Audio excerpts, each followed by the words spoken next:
বিশ্বের অনেক দেশে মৃত্যুহারের তুলনায় জন্মহার অনেক কমে গেছে।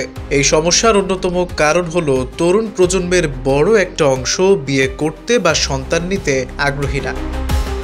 এই সমস্যার সমাধানে উদ্যোগ নিয়েছে রাশিয়া সরকার। পুতিন সরকারের পক্ষ থেকে ঘোষণা করা হয়েছে, এখন থেকে যদি কোনো ছাত্রী সুস্থ সন্তান জন্ম দেন তাহলে তাকে 1 লক্ষ রুবেলের আর্থিক সহযোগিতা প্রদান করা হবে। বাংলাদেশি টাকায় যার পরিমাণ হলো 1,18,966 টাকা।